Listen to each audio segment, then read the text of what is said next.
on something that Sarah Flounders mentioned, which is that today in the General Assembly, the representative of my country, Canada, is raising or has raised a resolution which is not about human rights. It's not about the people of Syria. It's a resolution meant to point fingers and to vilify the governments of Syria and Russia. And this resolution relates to a UN Security Council resolution that was vetoed by Russia and China some days ago. That resolution pertained to another useless ceasefire in Syria, which would have no bearing on, bring no good to the people of Syria, and which follows a week of liberation of areas of Aleppo, which now amounts to about 95% of areas of Aleppo that have been occupied for years by terrorist factions. So at this time, when 100,000 civilians in these areas occupied for years by terrorist factions have been liberated, the UN, parties in the UN wanted to impose another ceasefire. And I want to remind people why these ceasefires are indeed pointless. The last ceasefire in September was from the very start negated by 20 main terrorist factions who declared they were not going to participate, and from the very beginning violated the ceasefire over 300 times during the duration of the ceasefire. And not only these terrorist factions, while the Syrians and while the Russians adhered to the tenets of the ceasefire, but the American-led coalition itself violated the ceasefire by targeting Syrian army positions in Deir ez-Zor, killing at least 83 Syrian soldiers in a prolonged attack that lasted nearly 1 hour and which enabled ISIS to overtake that position. So this is one reason why a ceasefire is pointless at this point in time. There is no faith that any of the parties that the US and Western leaders who have funded these terrorists, there's no faith that they can actually control the terrorists and get them to adhere to a ceasefire. And the people of Aleppo want Aleppo to be completely freed. And I speak having been to Aleppo 4 times, and this is the will of people in Aleppo. So on that note, I'd just like to talk about, briefly, I've been to Syria 6 times since 2014, 2 of which were with international delegations, and 4 times were independently on a visa I applied for, paid for, and waited for. My trips have been self-funded or fundraised, and I've gone at my own risk and been able to travel freely in the country to areas I wish to travel to. I've been many times to Homs, to Malula, to Latakia, Tartus, Siath, Sweda, and again, Aleppo 4 times. And I mention these because I think it's important people realize I have, wherever I've gone, I've spoken in Arabic to the people I'm speaking with. What Donna, what Sarah have said, that the people support their army and government is absolutely true.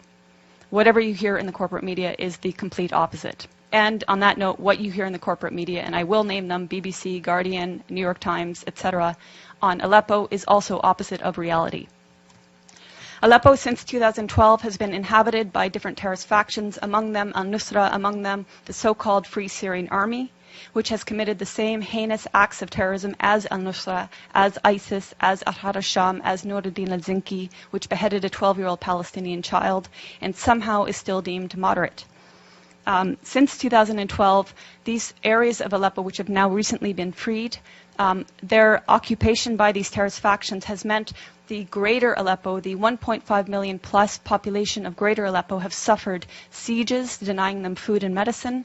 They've suffered for years a want of electricity and water, and they've suffered daily bombardment by these terrorists of mortars, of gas canister bombs, which are improvised and made locally, of water heater bombs, which are even more powerful and can level floors of entire buildings, of conventional weapons like Grad rockets supplied by the West, and etc.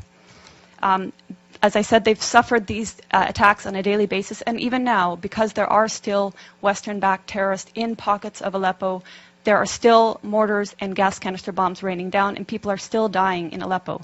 This is another reason why the liberation and securing of these areas is imperative, because that will actually bring peace to Aleppo. Now, my colleagues here mentioned the nature of unity in Syria and the fact that Syrians see themselves first as Syrian before any sect. This is an important point because our media and the Gulf media has made Syria out to be sectarian, which is something the Syrians themselves have denied. But it's a tool to make people confused. It's a tool to make people believe that it's Sunnis against Bashar al-Assad, when in fact, bear in mind that Aleppo is overwhelmingly Sunni and is with the government and is with the army and is suffering from the terrorists who declare that they are liberating the city in Syria. Other points about Aleppo are hospitals in Aleppo have been attacked. I'm sure you've heard in the media that hospitals have been attacked. Well, this media is referring to the pockets of Aleppo that were occupied by terrorists. And they have manufactured stories, and I can give you a precise account. In April of this year, there was a hospital called the Al-Quds Hospital, which in a concerted effort, all media said was attacked and targeted and badly damaged by either the Syrians or the Russians. In fact, the Russians had satellite imagery showing that this hospital was in the same shape that it was in October 2015. No difference. Therefore, it was not attacked. Months later, The Guardian, which is a prominent British newspaper, actually said the Al-Quds Hospital that it had alleged months prior to be attacked and destroyed was treating victims of so-called chemical weapons attacks. So even the media that is lying is inconsistent in their lies. But there have been hospitals attacked. I went to the Al-Dabit Hospital, which is in Aleppo City. It's a maternity hospital. It was attacked on May 3rd, and 3 women were killed. You would think this would be something raised at the UN or by so-called human rights groups, but it was not. In December 2013, the Kindi Hospital was attacked and destroyed. It was the largest and best cancer treatment hospital in the Middle East. It was destroyed by al-Nusra terrorist truck bombings. And in fact, in recent media reports on Aleppo, again alleging Syrian or Russian strikes on hospitals, Fox News actually had the audacity to use a photo of Al-Kindi Hospital and allege that this is in eastern areas of Aleppo and that this hospital had been attacked by Syrian or Russian strikes. This goes to show how much the media has been lying from the very beginning about Syria and continues to lie. When I went to Aleppo, I spoke with the Aleppo Medical Association. They comprise 4,160 active and registered doctors. More lies in the media have said the last doctor in Aleppo, the last pediatrician in Aleppo. Of these over 4,000 doctors, 800 of them are specialists. So you can see that when the media talks about Aleppo, it's talking about areas that were occupied by terrorists. And it's completely negating the suffering and the will of the Syrian people in Greater Aleppo. When I was in Aleppo in July, I got a taste of some of the bombings by these terrorist factions. There was an explosion about half a kilometer away at Hatat Baghdad, and I don't know how many people were killed that day, but it was close enough that it was a massive plume of smoke. About 5 minutes later, an explosive bullet fired from an area occupied by terrorists landed about 15 meters away from where I was.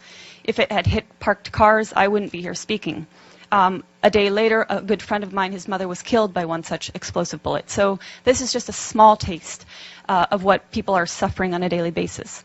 In November, when I was there with a delegation of Western journalists, including from the New York Times, LA Times, BBC, etc., on November 3rd, there were a series of attacks throughout the day with Grad missiles, explosive vehicles, and other explosive bullets and snipings.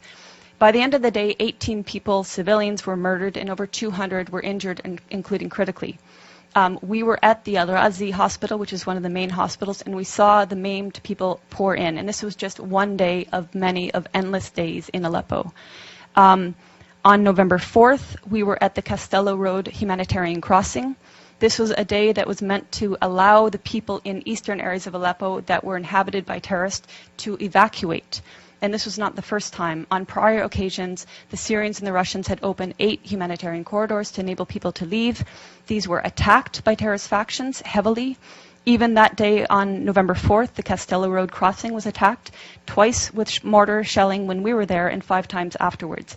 Clearly, there has been political will and intent by the Syrian government and its Russian allies to enable civilians to leave, to minimize any sort of loss of human life. Clearly, the terrorists that declare themselves liberators of Syria do not want people to leave. They've been holding civilians hostage. And if you're following reports that are not BBC and that are not New York Times, you will see countless testimonies of civilians, of the 100,000 civilians who've been liberated the last week, saying, thank God for the Syrian Arab army that liberated us, and the terrorists were hoarding food, they were preventing us from having food. This is all documented. Also documented are that areas in these areas occupied by terrorists, including a school, were housing chemicals used to make chemical weapons. And you could see also the gas canisters that were used to make explosive gas canister bombs. In fact, even when I was in Leiramun, we saw a factory in one of the buildings that was used to make gas canister bombs. In Leiramun, we also saw evidence of the so-called Free Syrian Army that some people say doesn't exist anymore. The 16th Brigades was active there. They had a cell underground, 3 stories below, that was perfectly intact in spite of aerial bombings above ground. And I make this point because people talk about the destruction in Aleppo as if the physical destruction matters. It's the people that the Syrian government and the Syrian people care about. And the destruction in areas occupied by terrorists occurs because the terrorists are bunkering below ground, come up above ground, fire their bombs on civilian populations, and go back below ground. So I just want to address a few other myths. Some of the myths that have been about Aleppo and Syria in general have been that the Syrian government and army are starving the population. Again, I refer to testimonies of people, even people I met with in November. I met with a family of displaced people from El Halak, which is north of Bustan al-Pasha, which was an area, both areas occupied by terrorists.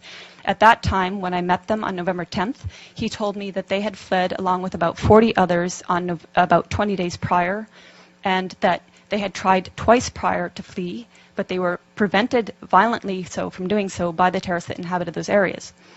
This is the case. These are the testimonies coming out of Aleppo now. People saying, we tried to flee, they wouldn't let us, they shot at us. There are also videos showing people who did manage to flee coming under fire and the Syrian army actually protecting them, acting as human shields. So that's to say that what we've been hearing in the corporate media is not depicting an accurate image of what's happening in Aleppo. The corporate media is saying that the Syrian army is attacking people, and until today, the corporate media is maintaining this, even though the exact opposite is true. I would ask you to follow the voices of people in Syria who, like my colleagues here said, they want you to speak the truth. They're tired of lies. They're very well aware of the lies that our media is purporting and that our human rights groups are purporting. They want an end to the violence. They don't want this war to continue. They didn't ask for this war.